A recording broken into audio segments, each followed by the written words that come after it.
Bom, estamos gravando. Boa tarde, pessoal. Boa tarde a todas e a todos. Em especial, nosso convidado, Panayotis Tsatsakis, vai falar um pouco para a gente hoje sobre atividade dentro do canteiro de obras, né? Eu já até tinha comentado com o Panayotis que a gente está nesse módulo 6 trabalhando os campos de atuação dentro da profissão da arquitetura e do urbanismo. Os estudantes aí tiveram contato, pelo menos conhecimento de várias áreas que a nossa profissão pode ir, né? E uma delas, e uma dessas áreas de atuação, uma das mais importantes, é o canteiro de obras, né? Onde acontece grande parte da produção da arquitetura do urbanismo. Por isso que eu resolvi convidá-lo, né? Pela sua vasta experiência, por todo o seu conhecimento, eu tenho certeza que vai ser de grande valor para todos nós aqui. Eu vou fazer uma breve apresentação informal, tá? Pois Sua, não? para os alunos conhecerem e depois eu passo a palavra. Eftímios Panayotis Emanuel Tsatsakis, grego, né? Nasceu na cidade de Heraklion, na ilha de Creta, na Grécia.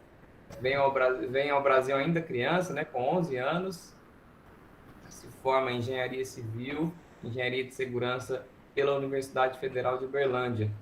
E durante todos esses anos participa tanto enquanto projetista, quanto construtor, quanto até estagiário, né, Panayotis, em várias obras importantes da cidade, tanto obras públicas, obras privadas, e Panayotis funda em 1983 a construtora, que leva o seu nome, Panayotis Construtora, e continua trabalhando dentro da construção civil na cidade de Uberlândia, no Triângulo Mineiro e em outros locais também, né? Parodes também atua na área sindical, atualmente presidente do Sindicato da Indústria da Construção Civil do Triângulo Mineiro e Alto Paranaíba, foi fundador do SECONS, né, Serviço Social da Indústria da Construção Civil, exerceu também presidência regional da FIENG, na Federação das Indústrias de Minas Gerais, e, enfim, diversas outras instituições que, se eu for ficar falando aqui, a gente não para, né, Panayotis?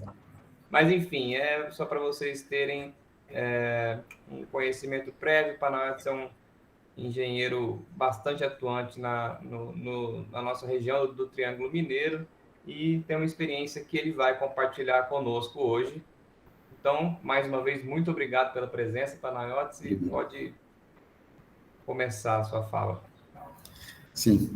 Bom, em primeiro lugar, agradecer ao Gabriel a oportunidade da gente estar aqui reunidos, né? Eu acho que é muito importante esse intercâmbio de informações do setor acadêmico com o setor produtivo, né? E essa oportunidade que nós estamos tendo hoje aqui é graças ao convite do Gabriel, que muito agradecemos.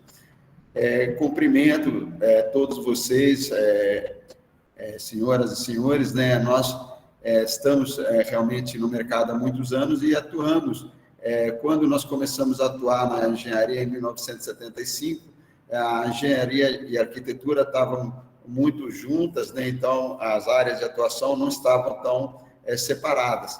E a oportunidade que a gente está tendo hoje de falar com vocês é falarmos um pouco de como que é essa relação arquitetura engenharia, tanto dentro como fora do canteiro de obra, pode influenciar no trabalho dos futuros profissionais de arquitetura, né? Então, eu vou iniciar fazendo uma apresentação.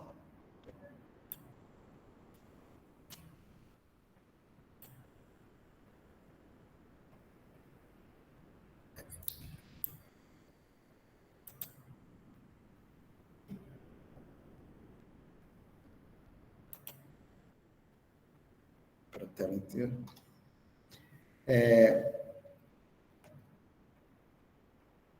Então,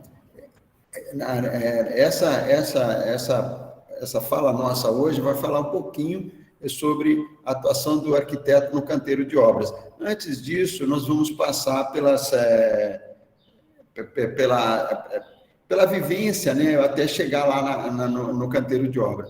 Então, em primeiro lugar, eu gostaria de falar de alguns dos desafios da arquitetura, né? Então, esses slides que vão passar agora, né? Eu já ia falar transparência, um termo mais antigo um pouco, né?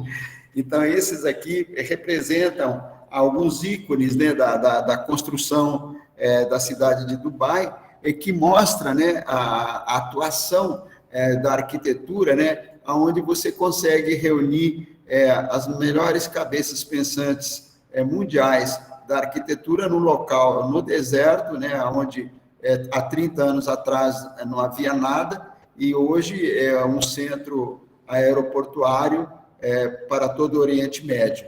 E isso traz uma oportunidade do arquiteto, né, de vocês, estudantes de arquitetura, perceberem, né, o que está acontecendo em termos de inovação, de mudanças, né? Então, aqui vocês têm esse conjunto aqui, é um conjunto de 4 torres residenciais, sendo que uma delas é hoteleira, né?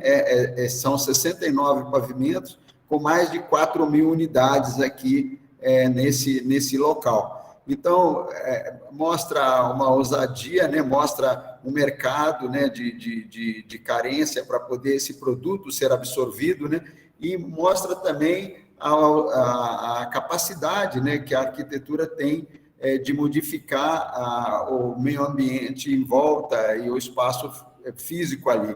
Esse do meio aqui são outras ousadias, né, da arquitetura que você consegue ver. Aqui ao fundo, nós vemos o maior prédio do mundo, o Burj Khalifa, né, que também é um ícone na arquitetura, né? Aqui ao lado tem vários exemplos dessa ligação entre os prédios em outros países do mundo também, mas esse daqui é um caso também bastante interessante.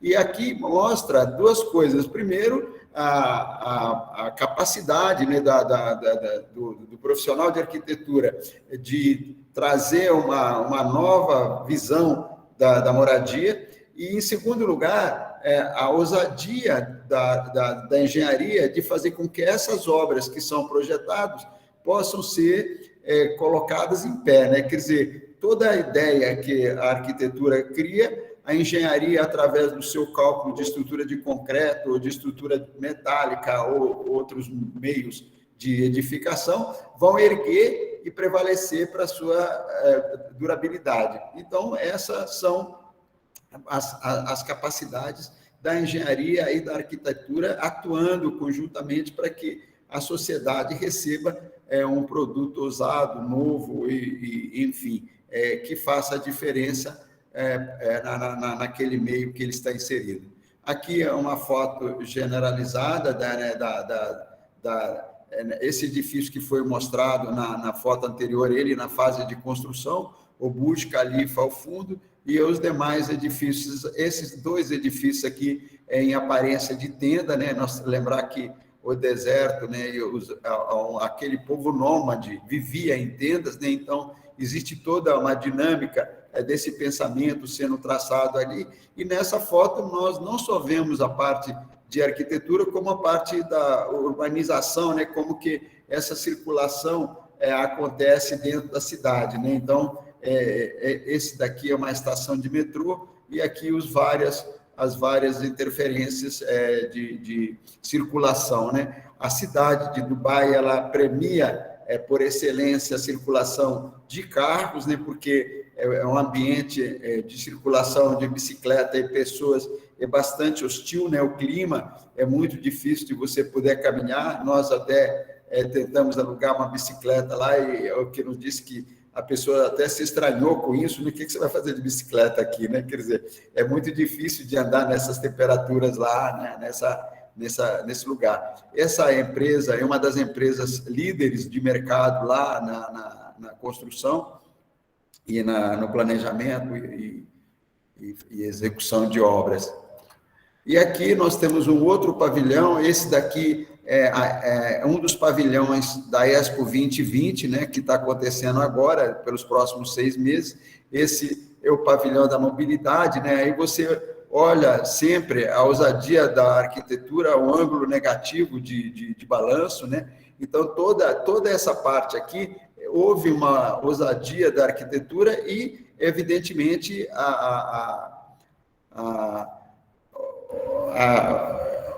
mixagem, né, do trabalho da engenharia de fazer os cálculos de estrutura metálica ou de concreto para colocar isso na maneira que o arquiteto havia projetado, né?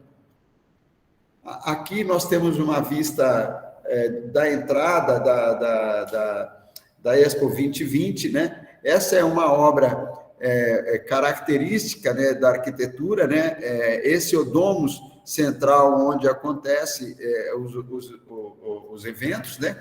E aqui a gente consegue vislumbrar nessa obra uma arquitetura de assinatura, né? Quer dizer, quando você conhece o trabalho de determinados arquitetos e você vê as suas obras, você consegue identificar a assinatura daquela obra pela arquitetura que aquele arquiteto desenvolve, né? Essa é uma obra do Calatravas, né? O arquiteto espanhol que projetou o Museu do Rio, né? É o Museu da Manhã do Rio de Janeiro, e mostra uma arquitetura de assinatura. Aqui também, essa Expo 2020 vem a mostrar também a criação de centralidades aonde cria os novos desenvolvimentos. Esse local onde alguns desses pavilhões permanecerão ao longo do tempo, depois da Expo 2020 acabar, nós temos aqui a centralidade de hotelaria, apartamentos e tudo mais, que vai levando para que o desenvolvimento desse setor, que antes, há 4, 5 anos atrás, era só um deserto, hoje ele cria uma nova centralidade, onde as pessoas vão morar, vão ter comércio, vão ter serviços para poder habitar essa nova centralidade. Então, isso também mostra o planejamento da arquitetura ao longo, e urbanismo, né, ao longo de criação de novas centralidades dentro das cidades. Aqui mostra em mais detalhes essa obra. Esse pavilhão é o pavilhão dos Emirados Árabes Unidos, né, que é justamente o local onde criou-se essa estrutura do Dubai, né, que são 7 Emirados, e o Dubai é um dos Emirados, que é onde está acontecendo a Expo 2020. Falando um pouco agora de engenharia, gente, eu peço a vocês que, a qualquer momento, fiquem à vontade para perguntar, para interromper. Eu gostaria que isso fosse também um diálogo. Esse caso aqui, a gente está mostrando um momento onde esse mestre de obra está fazendo a locação das estacas dentro do canteiro de obra, né? Ao mesmo tempo, essa máquina, ela faz a perfuração das estacas, que essas perfurações que estão acontecendo em todo o contorno, e aqui o caminhão de concreto que está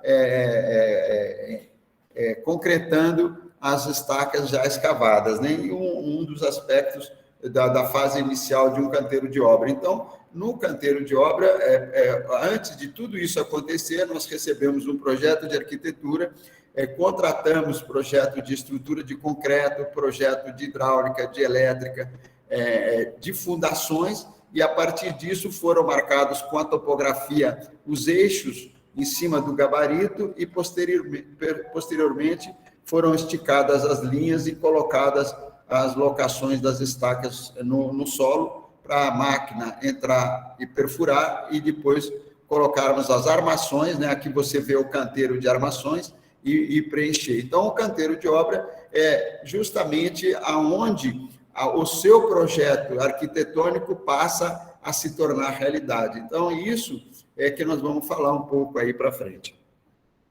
Essa é um outro canteiro de obra, onde nós utilizamos uma estrutura mista, né, de pilares e vigas metálicas, e essa laje aqui é uma laje que a gente chama de steel deck, que é um tipo de telha, né, como se fosse uma telha mais espessa. Você vê que ela não necessita de escoramento da laje e você consegue fazer isso, uma concretagem no canteiro de obra, apenas colocando a armação em cima dessa telha, que vai fazer, às vezes, de forma para a concretagem dessas lajes. Aqui nós vemos um outro momento onde o guincho está operando para poder levantar as vigas metálicas e colocá-las no lugar, e aqui nós temos a cobertura das lajes sendo feita aqui. Essa parte branca é onde existe a telha, né? Aqui faz a vez da forma e que não precisa escorar, eliminando ou aumentando o prazo diminuindo, na verdade, o prazo de concretagem e aumentando o prazo de utilização. E aqui você tem a armação da laje para que ela possa ser concretada, e aqui nós temos a lança de bomba, né, fazendo a concretagem da laje, e aqui nós temos uma régua vibratória que faz a vibração do concreto, e após isso tem os bambolês que vão trabalhar em cima dessa laje e deixar essa laje completamente pronta para uso. Essa aqui é a laje de nivelamento zero, e a ocupação sobre essa laje é imediata, sem necessidade de nenhum tratamento. Já é pronta para uso. Essa é a destinação dessa obra para uma universidade. Aqui, você vê a obra pronta, né? Mas aqui, aquela obra do Calatravas, que é o pavilhão dos Emirados Árabes Unidos, mas aqui também nós temos a oportunidade de vislumbrar, né, todo o processo construtivo, né? Então, aquelas asas, as asas, as tesouras, que estão cobertas depois com material de acabamento. Aqui você vê a ossatura dessas estruturas, e aqui, evidentemente, existe o trabalho de engenharia, né, para poder essas obras serem todas calculadas, né? Tudo isso que a gente vê é canteiro de obra, é a experiência, né, que pode ser vivenciada por todos que trabalham nesse canteiro. Nesse momento, eu gostaria de partir para um outro assunto,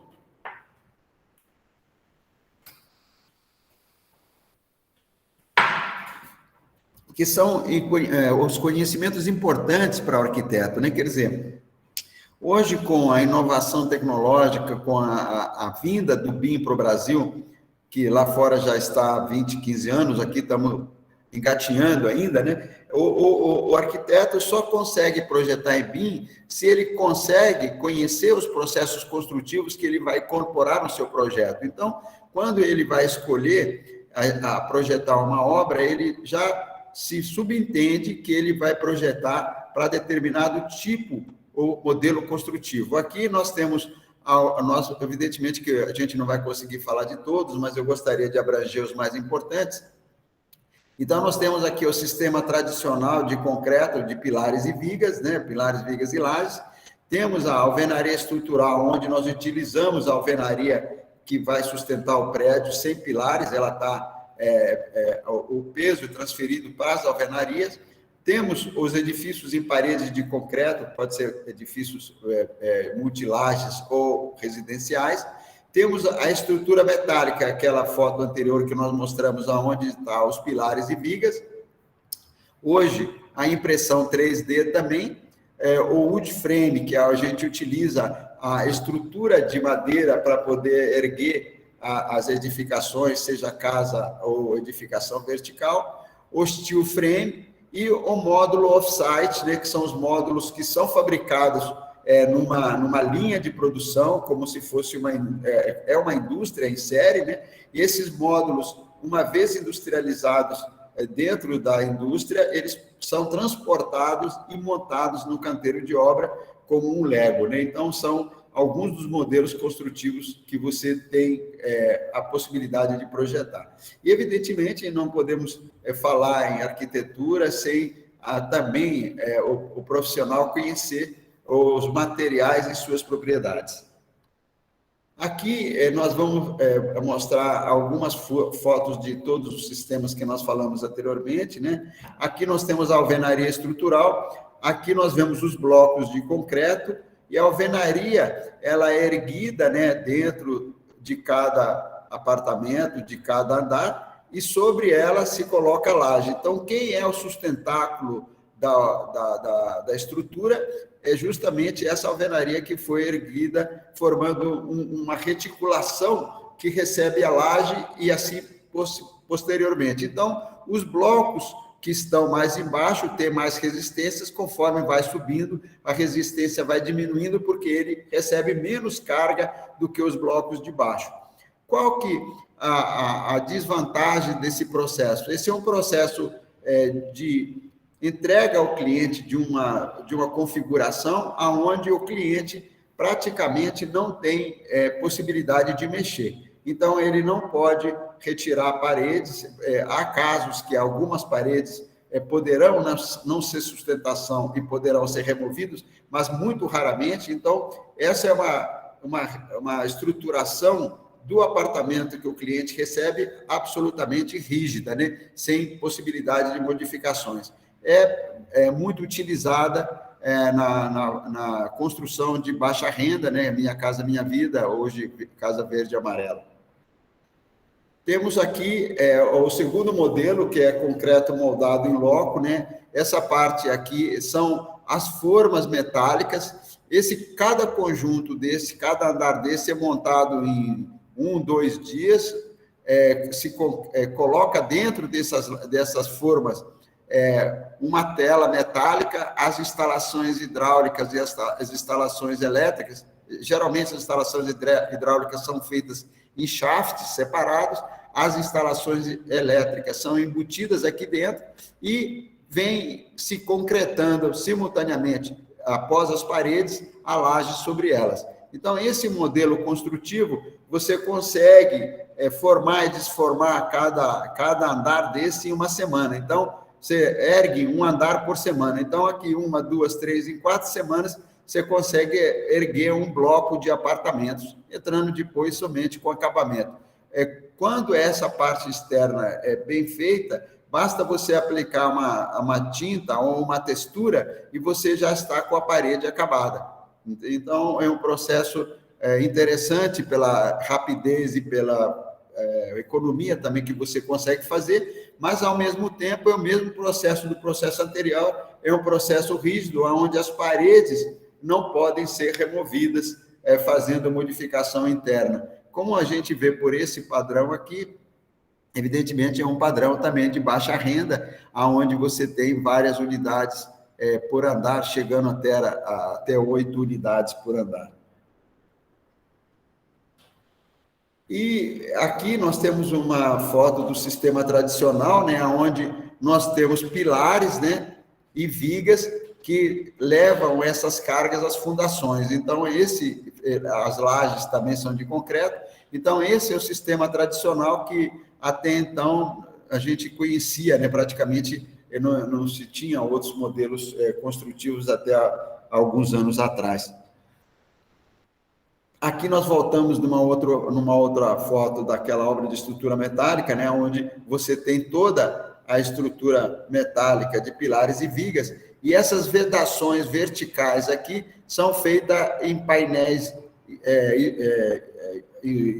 termoacústicos isolados, então você não tem a utilização de alvenaria. Internamente, você faz as paredes drywall, permitindo também que todos os vãos internos não tenham o tijolo a tijolo, mas grandes painéis de paredes drywall, tanto nos banheiros como nas áreas de sala de aula, que é o caso aqui. E externamente, nas salas de aula, você tem os fechamentos em painéis de alumínio, formando painéis, janelas e portas internamente. Gente, por favor, fique à vontade para fazer alguma pergunta se precisarem. Aqui, pois não, Gabriel. Esse sistema, né, é o que a gente costuma chamar de planta livre, né? Planta livre e fachada livre, porque é como se o edifício tivesse um esqueleto e nós podemos fechá-lo com qualquer material, né? Ou ocupar o espaço interno de maneiras também muito mais variadas, né? Não tem tanta rigidez. Então, essa é a vantagem em relação aos outros dois sistemas, tanto do tradicional quanto da metálica, é que ele é muito mais volátil, né? Verdade. Gabriel, como você falou, é importante. A estrutura metálica, né? Os vãos da estrutura metálica podem ser maiores, com vigas de menor altura. Isso permite mais mobilidade, evidentemente, de utilização. E no concreto, os vãos são menores, existe também menos mobilidade. Esse caso aí, os vãos são de 7 a 8 metros, que é um vão muito interessante para a estrutura metálica e cria a possibilidade com as paredes de você poder colocá-las em qualquer posição, principalmente por serem paredes de drywall, elas podem ser colocadas mesmo no meio da laje ou em qualquer lugar, sendo que no caso das paredes de alvenaria, você teria que ter pensado nisso antes no cálculo estrutural. Nesse caso, não, em qualquer lugar você pode colocar, criando enorme mobilidade para poder fazer o trabalho. Isso é uma coisa que a gente conversa bastante, né? Que você pode falar com muito mais propriedade que eu, mas que o Brasil parece ter uma cultura construtiva que é muito ainda ligada ao concreto, né? Que vem lá desde da arquitetura moderna, na primeira metade do século XX, mas que atualmente essa cultura começa a mudar, né? E o uso da estrutura metálica tem muitas vantagens, né? Além de ser mais limpo, além de ser mais rápido, né? Também. Sim, na verdade, nos anos 30, né, por aí, nos Estados Unidos, nós temos o Empire State Building sendo construído, toda a estrutura metálica e o aço, que é um produto nosso de grande abundância no Brasil, nós não ainda, né, estamos engatinhando no uso dele para construções verticais, multifamiliares ou comerciais, né? Então, eu falo assim, imagina o seguinte, nessa mesma obra anterior, se a gente... Deixa eu ver se eu consigo retornar aqui.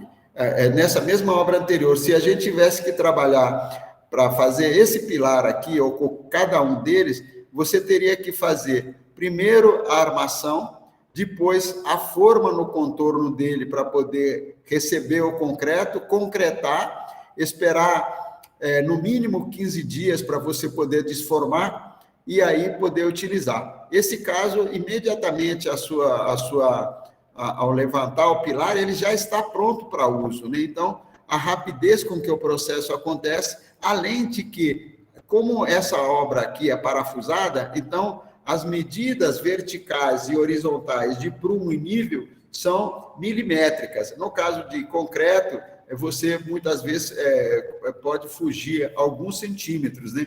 Além de que esse fugir num determinado momento, depois tem que ser consertado com engrossamento de massa e outros problemas. Então, indubitavelmente, o modelo estrutura metálica é um modelo que traz rapidez, economia, né? Uma das coisas que a gente fala que muitas vezes é orçamentista, né? E o arquiteto tem essa função também, que não leva em tempo. Por exemplo, essa faculdade aqui, se ela puder entrar em operação um semestre antes, com 3 mil alunos, quanto que isso representa de ganho para o proprietário poder ter recebido a obra dele 6 meses antes? Então, quando a gente faz um orçamento, a obra não é só o valor que ela custa, mas o quanto que ela pode entrar em operação, gerando receita para o seu contratante. Então, todos esses estudos têm que ser levados na hora de decidir por qual modelo construtivo você vai optar, entendeu?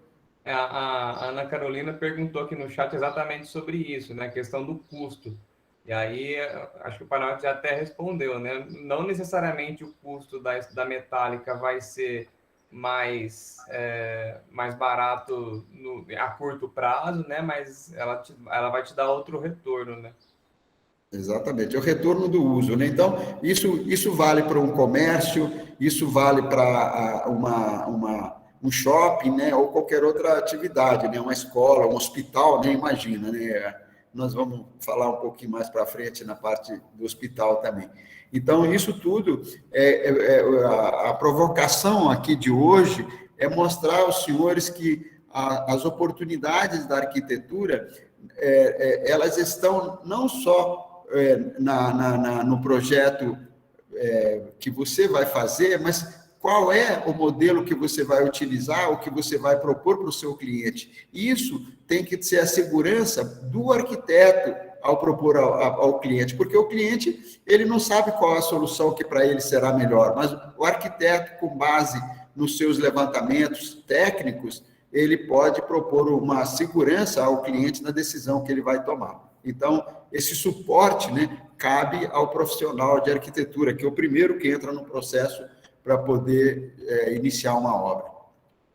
Aqui, como modelo, né, a impressão 3D, né, que hoje é possível também ser feita, né. Eu tenho minha resistência em relação à produção, né, acho que, por mais rápido que ela seja, ela ainda não cria escala, né, quer dizer, a escala ela está em outra posição, né, evidentemente que há casos que essa impressão 3D poderá ser interessante.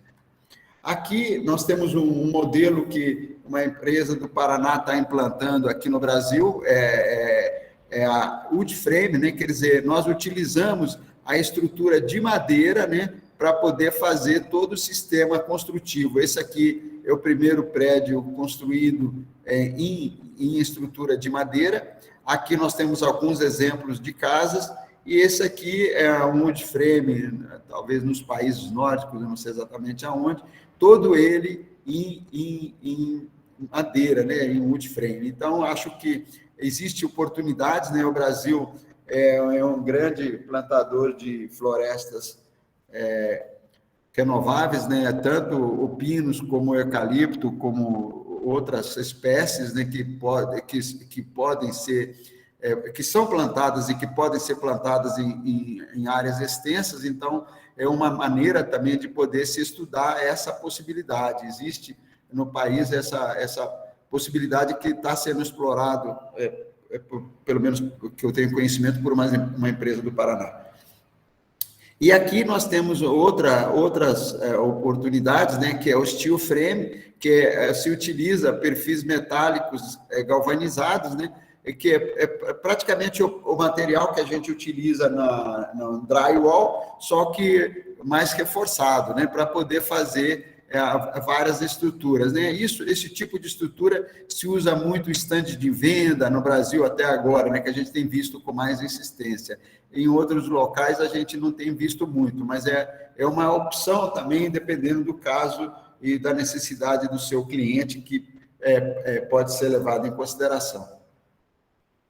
E, por fim, né, não menos importante, né, esse módulos off-site, né, quer dizer, aqui nós vemos a indústria, né, produzindo os módulos que serão montados no canteiro de obra, né. Um caso icônico tem a empresa, acho, 3D ao Cubo, se não me engano, se chama, de São Paulo, que montou um hospital de campanha na época da pandemia, né, no auge da pandemia, em menos de 30 dias em São Paulo. Evidentemente que quando a gente fala montou, ela levou as estruturas que ela fabricou por um determinado tempo na sua indústria, né, mas evidentemente em escala industrial e no modelo just in time, como no carro, né, e ela produziu dentro da sua indústria e levou para o canteiro de obras e montou. Então, isso é um outro modelo de estrutura off-site, outro modelo construtivo que pode ser apelado em um determinado momento para determinada solução que o seu cliente exigir.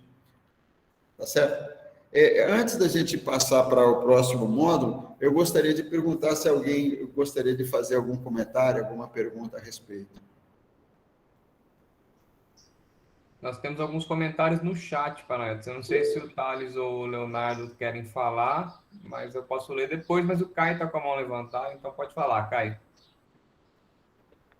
Boa tarde a todos. Eu tenho uma dúvida aí quanto ele disse ao wood frame, e ele citou alguns tipos de madeira, principalmente o eucalipto. E aí eu fiquei na dúvida, assim, se, por exemplo, a gente sabe que o eucalipto aqui no Brasil ele é plantado prioritariamente para a produção de celulose, né, papel, então Sim. para queima de carvão.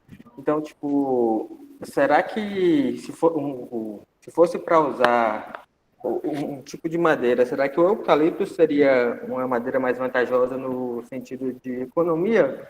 Porque, por exemplo, será que seria mais viável para quem produz eucalipto e para quem vai comprar também, né, a madeira para a produção das casas nesse modelo? Aí essa foi minha dúvida. Pois não.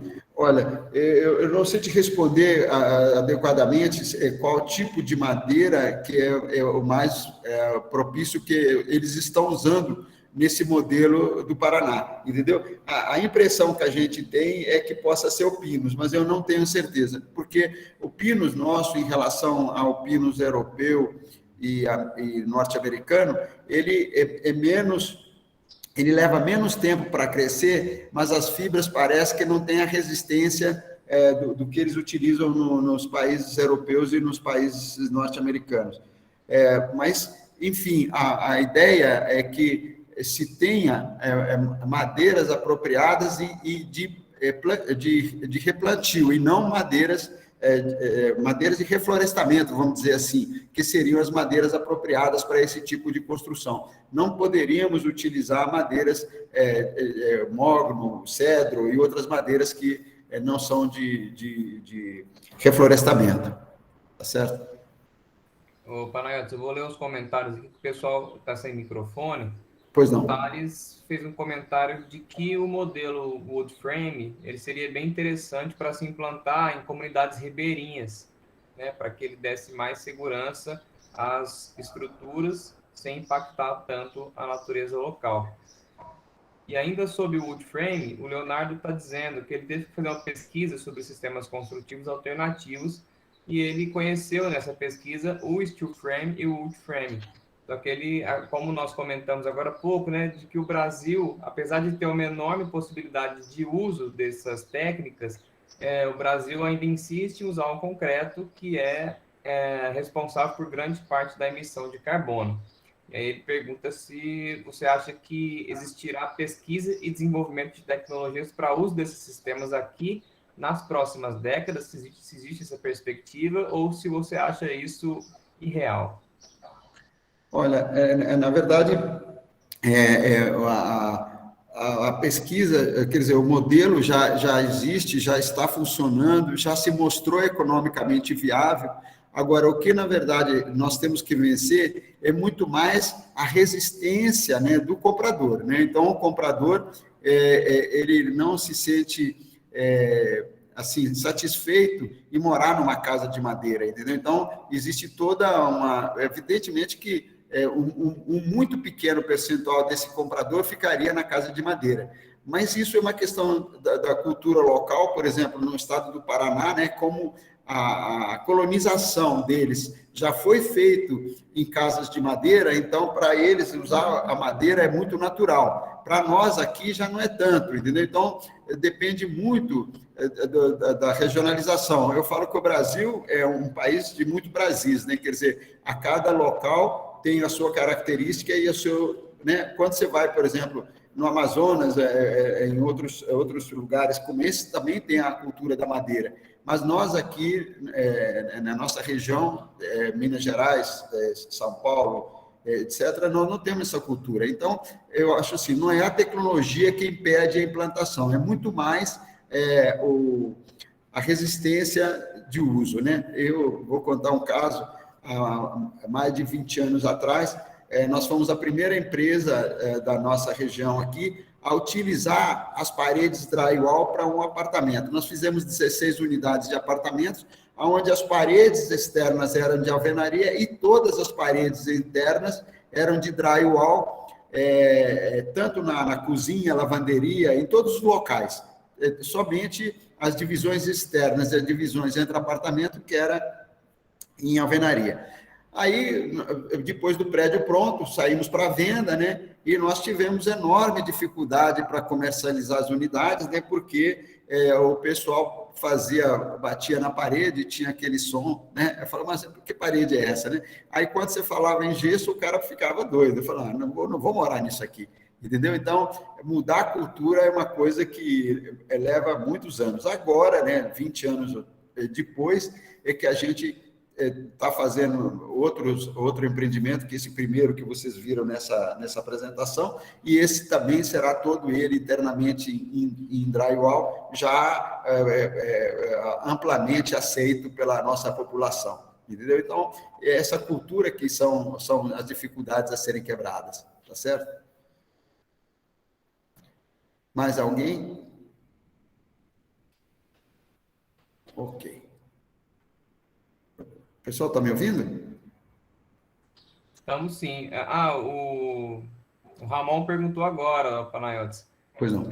se essas construções por módulos, como estão colocadas aí na tela, se elas já são aceitas no Brasil pela população. Olha, não temos, pelo menos eu não tenho conhecimento de um caso de apartamentos que tenham sido comercializados nesse modelo. A gente tem essa história do hospital que foi em São Paulo, mas eu não tenho outro conhecimento que tenha tido. Provavelmente deva ter, né? O Brasil, como eu disse, é muito grande, né? A gente não tem conhecimento se tem outros módulos, outros apartamentos, por exemplo, já sendo feito nesse modelo. Mas como tudo, quando o início do processo, né, existe aquela resistência, depois quando o sujeito entra para dentro do apartamento e vê as facilidades que ele tem inseridas nele, tudo funcionando perfeitamente, ele deixa de ter aquela resistência e vai se adaptando a ela. Então, é muito mais agora, nesse caso do off-site, acho que primeiro tem que vencer o valor custo, né? Como que isso vai ficar no custo.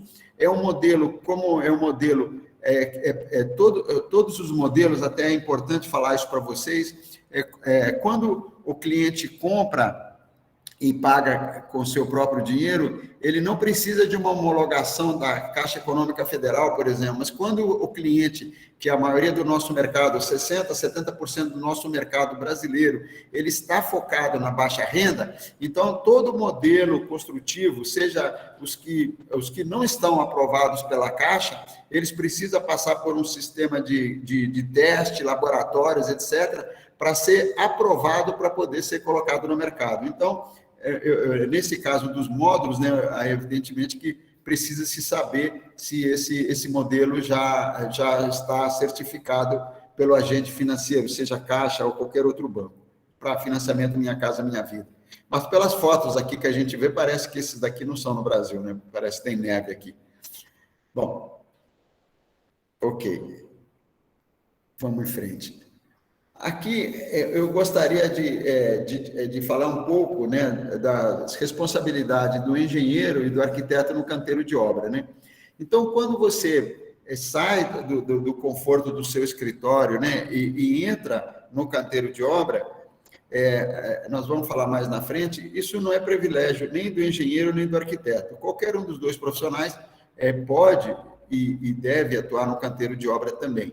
Por quê? O planejamento, o serviço, o projeto acontece no seu escritório, mas a execução dele no canteiro de obra é também muito gratificante, porque você começa vendo a sua obra, né, que aquele sonho, aquele projeto que você fez ser concretizada, né? Não no sentido só de concreta, né, mas de ficar pronta, tá certo?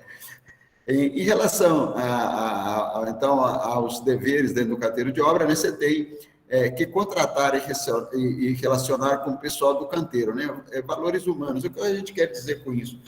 Praticamente, nós não temos, pelo menos não tínhamos na época da minha formação, não sei se hoje mudou isso, matérias, né, de relacionamentos humanos, né? Quer dizer, como você vai relacionar com o seu mestre de obra, com o seu encarregado, com o seu pedreiro, seu servente, enfim, toda a sua equipe, né? Você tem toda uma equipe dentro do canteiro de obra, né? Você tem carpintaria, armação, parte hidráulica, parte elétrica, concretagem, estaqueamento, enfim, tem uma gama enorme de pessoas que você se relaciona no seu dia a dia. E esse relacionamento tem que ser harmônico, tem que ser um relacionamento principalmente humano, né? Então, essa liderança que você tem dentro do canteiro tem que ser transmitida aos seus liderados de forma humana e adequada no relacionamento, né?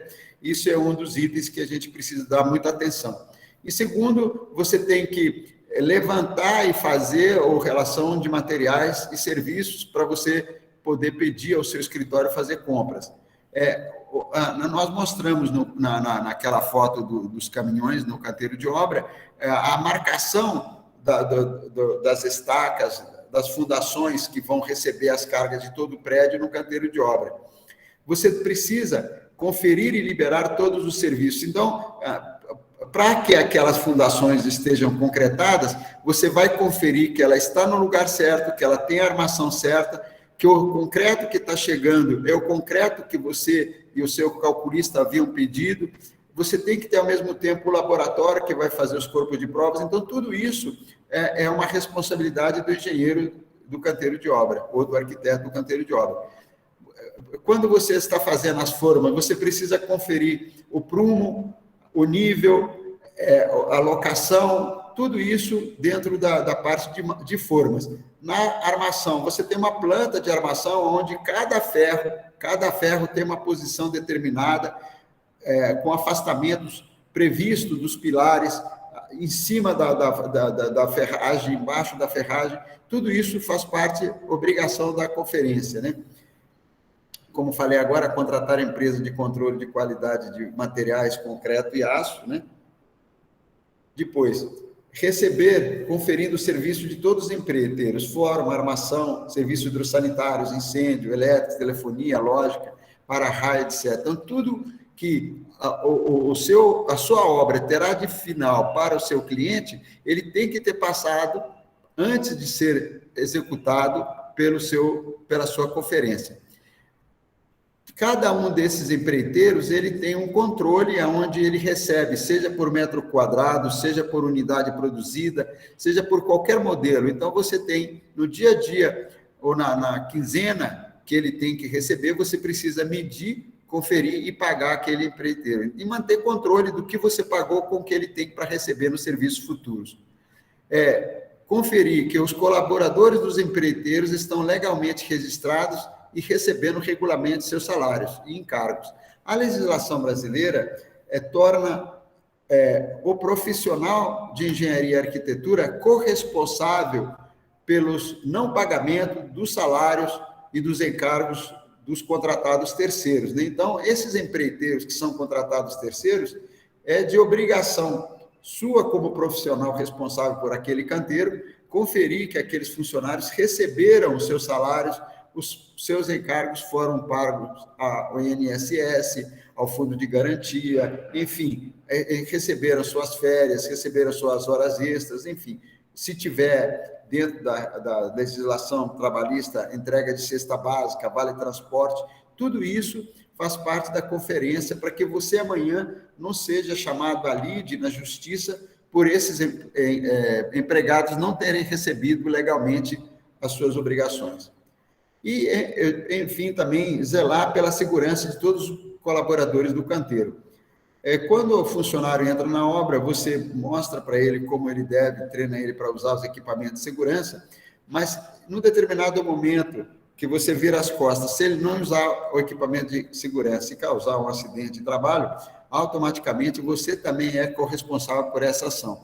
Então, é obrigação do engenheiro, do mestre de obra, do encarregado, fiscalizar para que aqueles colaboradores que estão no canteiro de obra utilizem sempre os seus equipamentos de segurança. Senão, serão corresponsabilizados por não isso acontecer. Outra... Pois não. Posso te interromper rapidamente? Não, por favor, fique à vontade. Eu só queria lembrar, assim, que nem sei se eu cheguei a falar isso para os alunos anteriormente, que dentro de um processo de construção, né, existem dois registros de responsabilidade técnica, né, que a gente pode tirar no CAL, no CREA, que é o responsável pelo projeto e o responsável pela execução, né? E nós, arquitetos, a gente pode ser responsável tanto pelo projeto quanto pela execução. Então, esse documento que a gente entrega nos setores de aprovação de projeto, nos setores nas secretarias de planejamento urbano de prefeituras, esse documento é o que nos responsabiliza por tudo isso que o Paranaense acabou de listar para a gente, né? Então, qualquer problema, por exemplo, de segurança, de acidente de trabalho, de registro, esse documento é a RRT, né? Registro de Responsabilidade Técnica, se nós somos os responsáveis pela execução daquela obra, aí a gente tem que ficar de olho em absolutamente tudo, né? Porque a gente está se responsabilizando legalmente por aquilo. Gabriel, obrigado, né? Porque você acabou de abrir uma janela, né, para a gente falar um pouco sobre isso, né? O que acontece?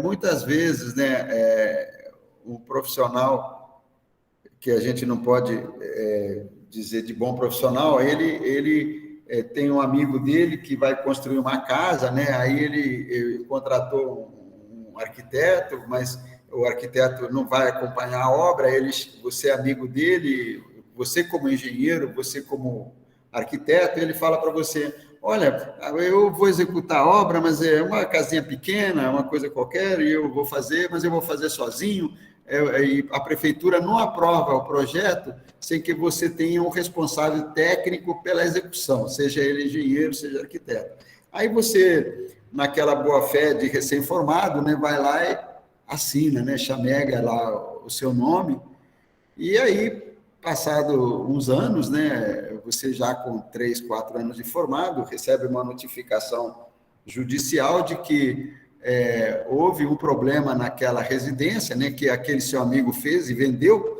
e você é acionado na justiça para responder por aquele problema que aconteceu naquela obra. Aí você puxa os cabelos, né, fala, mas eu nem sei onde ficava essa obra, como é que eu vou responder por isso?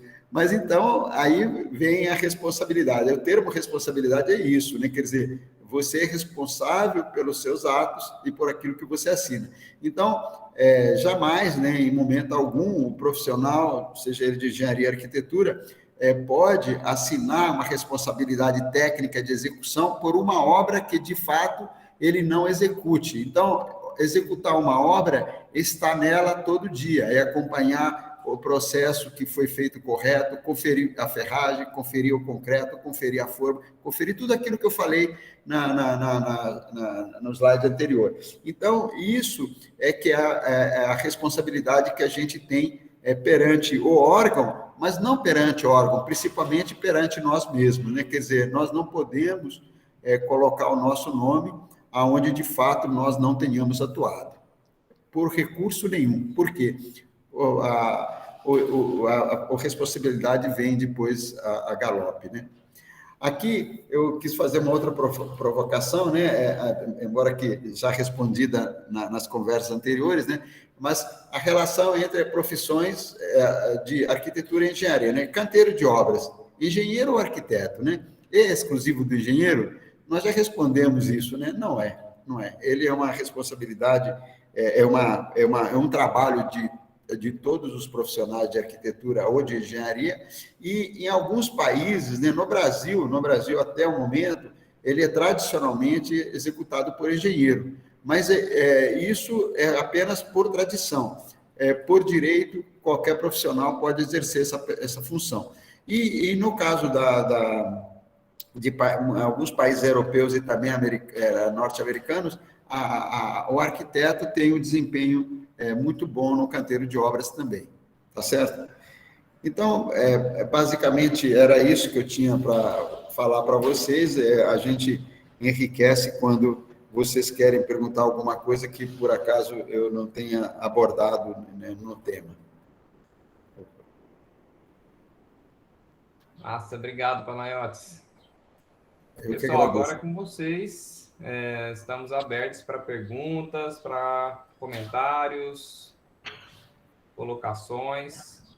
Fiquem à vontade.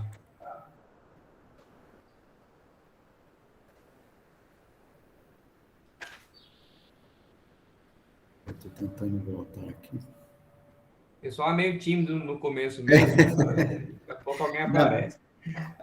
Aproveitando ainda que ainda ninguém perguntou nada, mas eu gostaria de dizer a vocês que as faculdades brasileiras, elas estão muito focadas no academicismo, né? Quer dizer, o que quer dizer isso, né?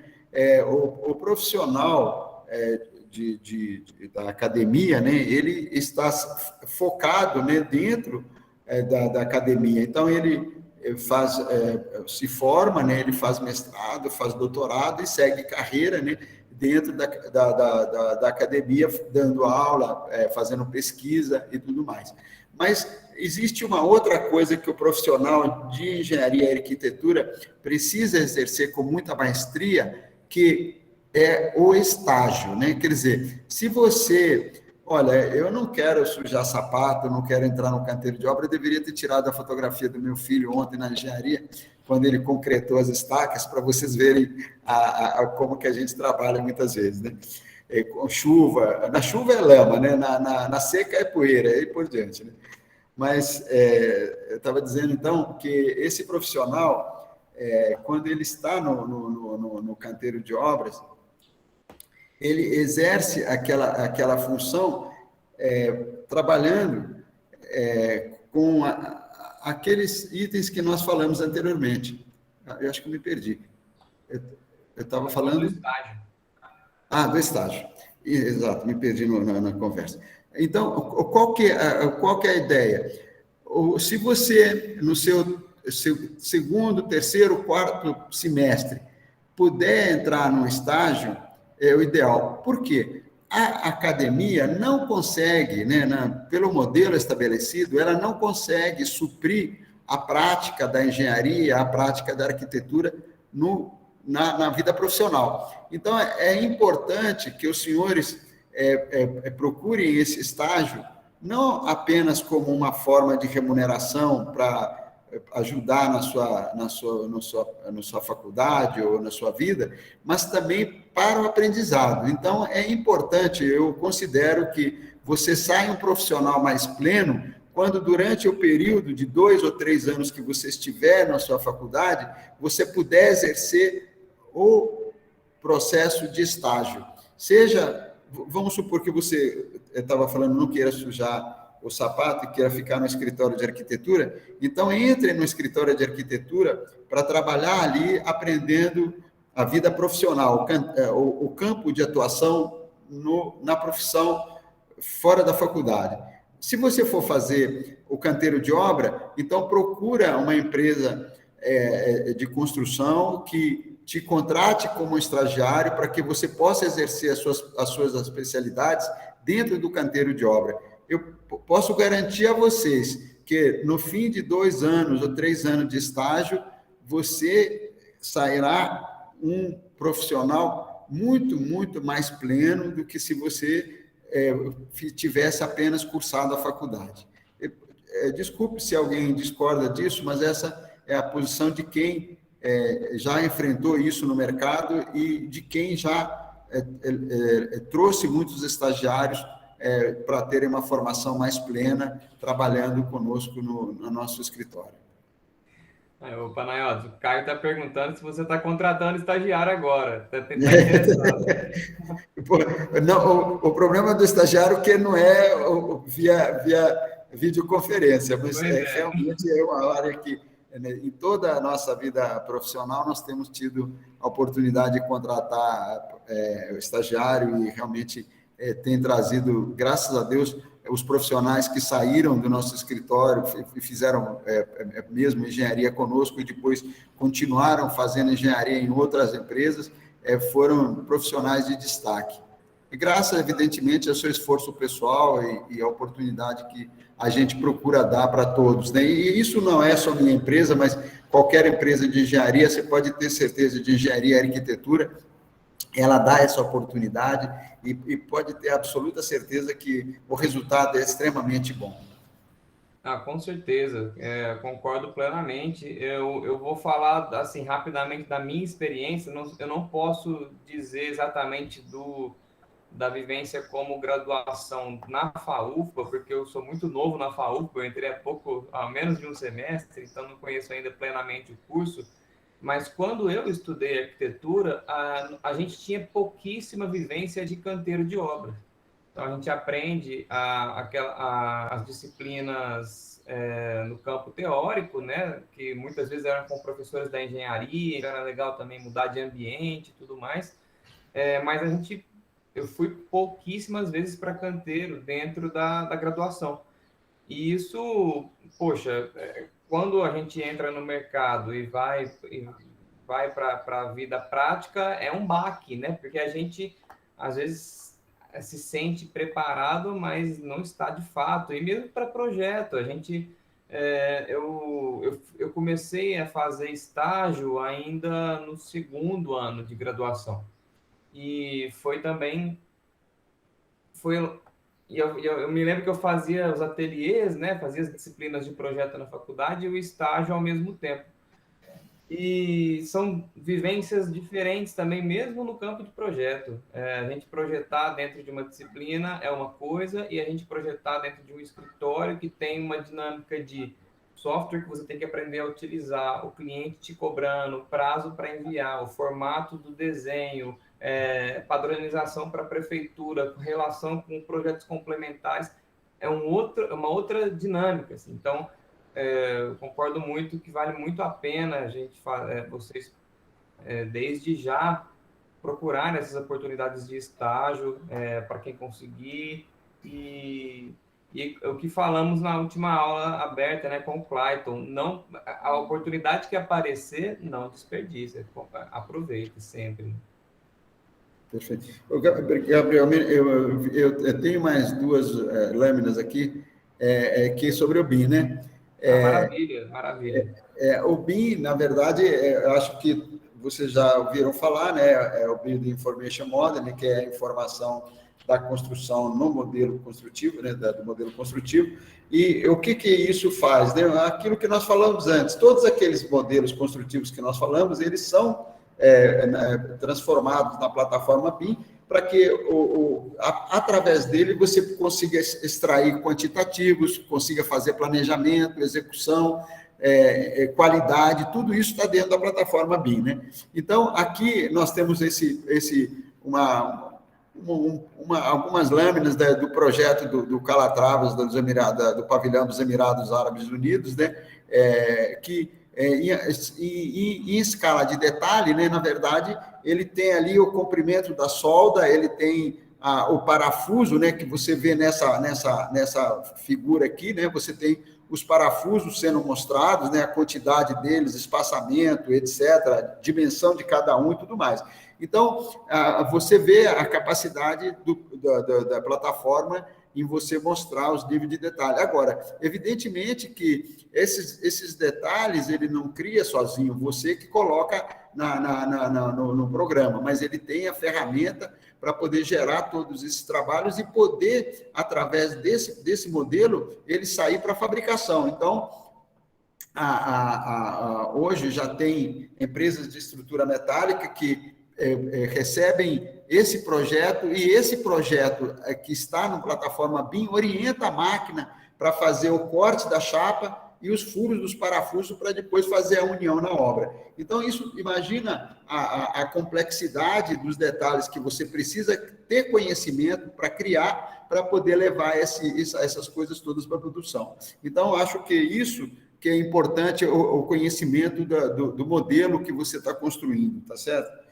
E depois, o outro assunto também que eu gostaria que vocês pudessem desenvolver é justamente essa habilidade de desenho para soluções no canteiro de obra. Então, aqui, né, evidentemente que num determinado momento alguém pediu alguma coisa e você fez um esboço à mão livre aqui para poder gerar esses croquis, né, que são, evidentemente, para o cliente ter uma ideia daquilo que ele te pediu.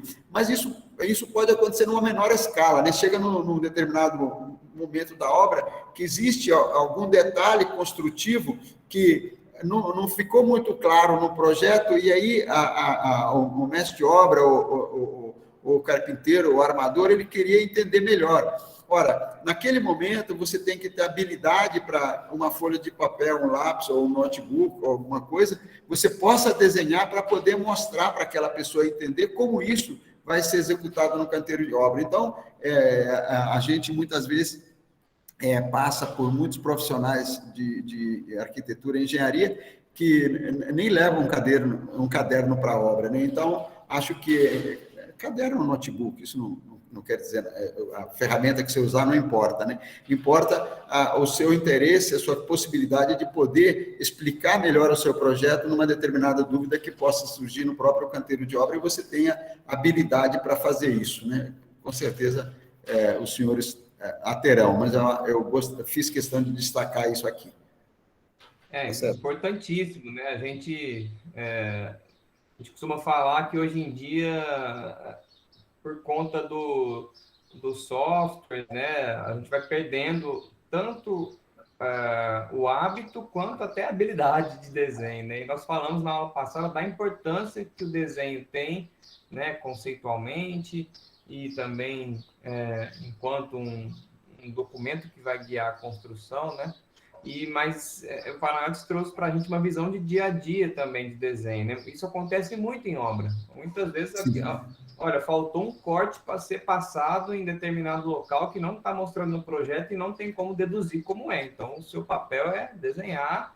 E a gente, eu até me lembro, na última obra que eu participei aqui na minha cidade, tinha o cliente optou por contratar o mestre de obras mais barato, né? E descobriu no meio do processo que ele não sabia ler planta, que ele não sabia ler projeto, não. Então, foi tudo meio da raça ali. E aí, eu me lembro de um dia que eu tive que desenhar coisa na parede, pegar um pedaço de gesso, de giz, e desenhar em perspectiva na própria parede da obra para que ele pudesse entender o que a gente estava querendo dizer. Então, assim, isso acontece muito no dia a dia de obra, da gente ter que resolver alguma coisa de bate-pronto ali, porque aquilo, se não for resolvido naquela hora, pode atrasar, enfim. Então, é muito importante também. E sobre o BIM, Panotes, eu falei rapidamente para eles na última aula também sobre o BIM, mas é muito importante frisar, né? Acho que a gente ter o domínio tanto do desenho à mão quanto do software, né? O software ele passa a ser fundamental em uma experiência prática profissional. Eu acho que a gente falar um pouco do BIM no canteiro de obra é muito importante porque, na verdade, o BIM vai fazer também a transformação do canteiro de obra, né? Então, o canteiro de obra, ele passa a ter a televisão, passa a ser o notebook, passa a ser o palm top, enfim, todas as ferramentas eletrônicas que hoje estão no mercado, elas passarão a ter que ser obrigatoriamente dentro do canteiro de obra, porque no BIM, se você quer passar um corte em qualquer lugar, você passa aquele corte automaticamente, ele cria o corte, você não precisa desenhar o corte. Então, uma vista diferente, basta você direcionar uma setinha, ele vai criar aquela vista. Então, enfim, existe toda uma facilidade, mas que você tem que ter o notebook, tem que ter o computador, tem que ter a tela de televisão ali no canteiro de obra para poder mostrar para os seus encarregados. Mas o profissional que vai projetar em BIM, né, ele também precisa fazer. Então, não se atenham, né, às aulas que a faculdade possa dar na plataforma BIM para vocês, mas procurem realmente dominar a plataforma BIM com maestria, né? Eu, com meus cabelos brancos, já posso ter dificuldade, mas vocês que estão na nova geração, já evidentemente nasceram dentro da tecnologia, então isso vai facilitar sobremaneira para que vocês possam atuar nessa nova plataforma, que é a plataforma que não tem volta e que traz realmente vantagens, né? Você imagina que quando você projeta uma parede na plataforma BIM, vamos supor que fosse uma parede comum, então você tem, dentro dessa parede, você tem virtualmente o tijolo, o chapisco, o reboco, a cerâmica. Do outro lado, o chapisco, o reboco, a massa corrida, a pintura, e assim por diante. Quando você informa isso para a plataforma BIM, automaticamente vai liberar para vocês os quantitativos disso tudo que nós falamos, entendeu? Então, isso gera também uma condição que aquela parede, ela tem condutibilidade térmica, ela tem condutibilidade acústica, né? E se você quiser fazer uma simulação desses, como que aquele dormitório, ele se comporta perante a acústica e perante a térmica, você tem condição de fazer.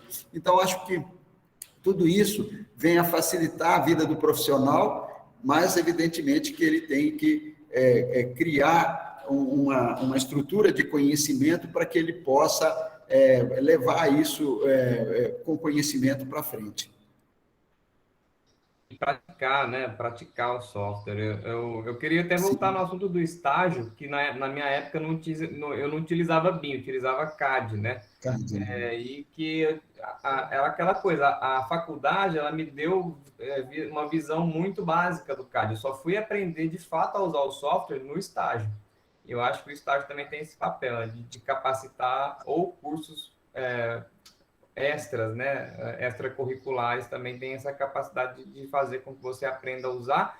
E quando você aprende a usar o software, é sempre importante estar praticando, porque a gente esquece um pouco de ferramenta, esquece um pouco da prática ali, né? Então, também eu acho que o BIM ele já é, inevitavelmente, o futuro do campo da construção civil. O presente, na verdade, né? É verdade. Agora, uma das coisas que eu costumo falar quando a gente conversa com jovem é justamente o seguinte: cada um dos senhores, cada uma das senhoras, vocês são uma empresa, vocês são donos de vocês e vocês vão fazer de vocês aquilo que vocês querem, né? Então, para isso, existe hoje, se você entrar na rede agora e falar BIM, vai aparecer 300 matérias sobre cada item do BIM a ser ensinado. Então, se você quiser sozinho aprender o BIM em 1 mês, em 2 meses, em 3 meses, no tempo que você quiser. Se quiser aprender num dia, você vai aprender. Por quê? Você tem a ferramenta para isso. Então, a gente fala que a formação, muitas vezes a pessoa fala assim: você não me ensinou a língua. Não, você não aprende, você não ensina a língua, a pessoa aprende a língua, né? Então, a pessoa tem que querer fazer. Então, você quer aprender inglês, eu vou pagar um curso disso, daquilo. É verdade? Pode sim. Mas entra na BBC de Londres e já lá tem um curso grátis de inglês da melhor qualidade. Não, eu quero aprender a falar francês. Vai na TV 5, você já tem um curso de francês, e assim por diante. Então, eu quero dizer a vocês que nós nos formamos, ninguém forma a gente, nós é que nos formamos. Agora, nós nos formamos nas nossas necessidades, naquilo que você quer fazer de você. Então, eu desejo a vocês que vocês queiram se fazer cada vez melhores, não só como profissionais, mas também como pessoas, né? Acho que esse que é o recado maior. Maravilha, Panayotis. Obrigado. Pessoal, mais perguntas? Nós temos ainda alguns minutos, fiquem à vontade, tá?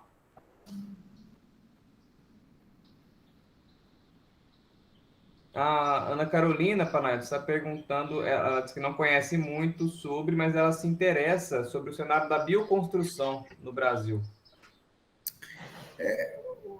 Esse é uma coisa que eu não domino muito esse assunto, né? Eu acho que a nossa sociedade como um todo, na verdade, se a gente vê os noticiários das últimas 3, 4 semanas, a gente percebe que há uma mudança, né, no mundo em relação a como nós estamos gerindo a nossa vida, não para nós, mas para o planeta, para o meio onde vive, né? Então, hoje, você não tem, no meu entendimento, tá? Eu não quero criar polêmica para ninguém aqui, mas você não tem a escolha de não tomar vacina.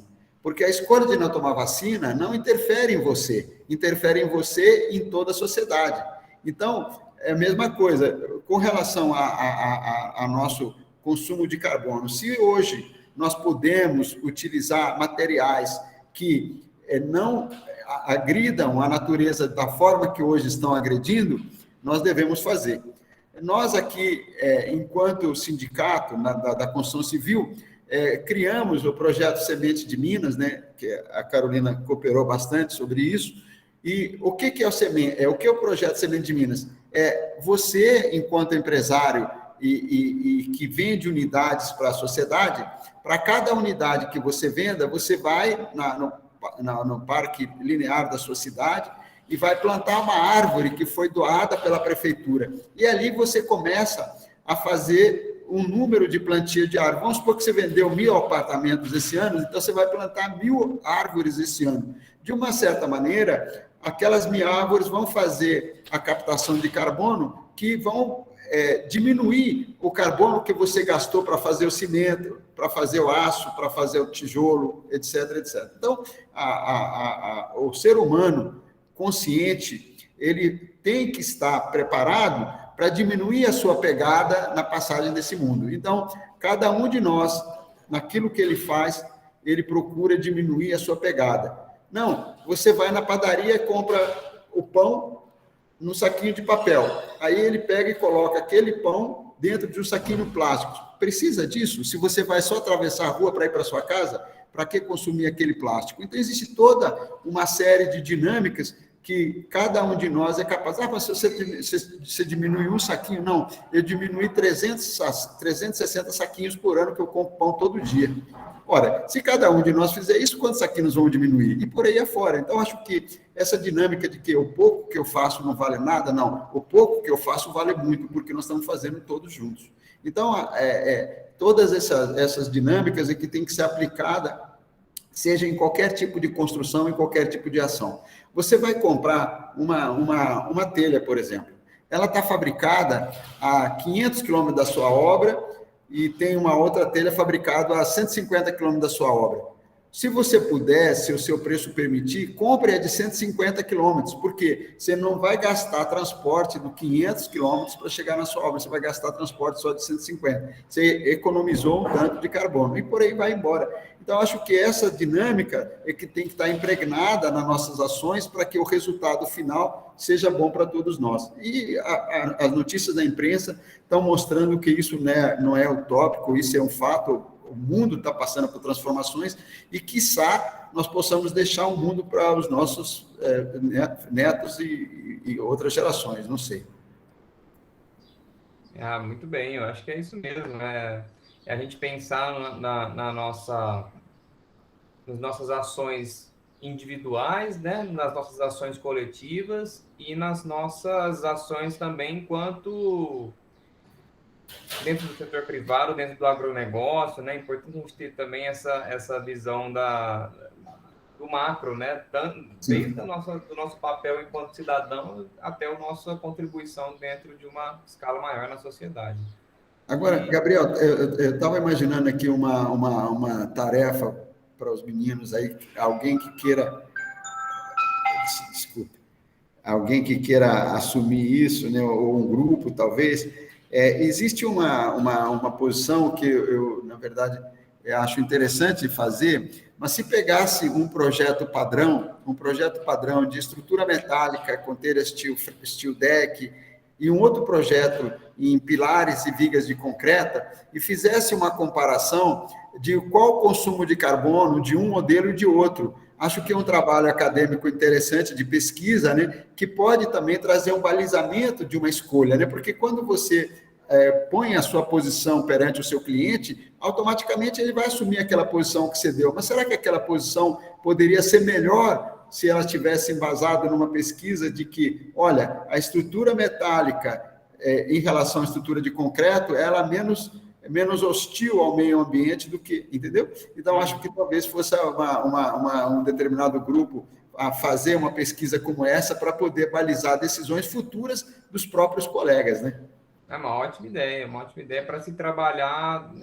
Eu vou dar disciplinas de projeto no semestre que vem, então talvez seja uma ideia para trabalhar dentro das disciplinas, né? Fazer essas comparações projetuais, né?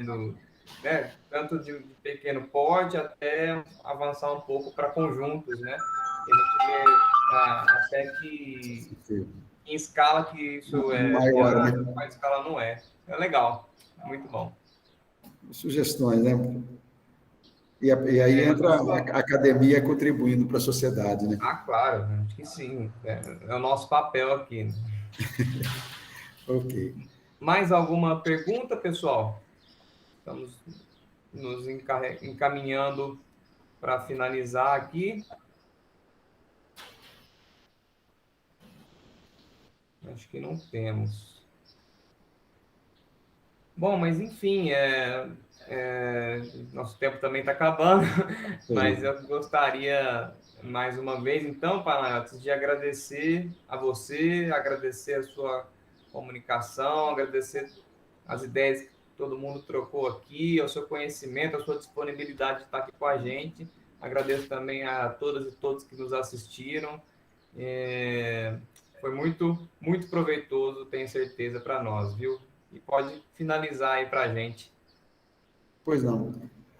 Na verdade, a gente fica satisfeito se aquilo que nós mostramos a você possa produzir uma mudança de atitude nas suas ações. Acho que vocês, como jovens, carregam uma responsabilidade maior de mudança, né? Muitas vezes nós esperamos, né, e nós temos essa expectativa, é que as mudanças aconteçam nas novas gerações. Então, a sua atitude, né, perante as ações que você vai fazer no seu dia a dia é que vai fazer mudar a nossa sociedade. Então, nós não podemos e não devemos culpar as nossas deficiências, seja pessoais ou seja da sociedade, como deficiências e problemas dos outros, né? Os problemas e as deficiências são nossas e nós é que devemos resolver. Então, quando nós assumimos os nossos erros e as nossas deficiências, com certeza vão procurar soluções melhores. Então, é isso que a gente deseja dessa nova geração, é que vocês sejam agentes de mudança para um país melhor, né? Um país que possa ser, hoje, uma economia e uma produção de agricultura, de minérios e de tudo que nós temos no país, nós temos toda a capacidade de ser uma potência mundial em todas essas atividades. Nós hoje, na agricultura, já alimentamos 5 bilhões de pessoas, então nós temos a capacidade de fazer muito mais, porque nós temos terra, temos chuvas e tempos para poder produzir 3 safras por ano, coisas que poucos países têm no mundo. Então, vamos aproveitar isso. E vocês, jovens, tenho certeza que vão fazer essa mudança. Eu desejo a vocês sucesso na vida de vocês, tanto profissional como na vida particular. Um abraço a todos. Muito Muito obrigado. obrigado, Panayotis. Tchau. Obrigado Paz a aí, viu? todos. Um Valeu. abraço. O pessoal tá te agradecendo muito aqui no chat, tá? Ok. Tchau, Tchau, tchau. tchau, gente. Obrigado. E para os alunos aí que estão ainda, a gente se vê quinta-feira para finalizar a nossa disciplina, bater um papo, tá bom? Até mais.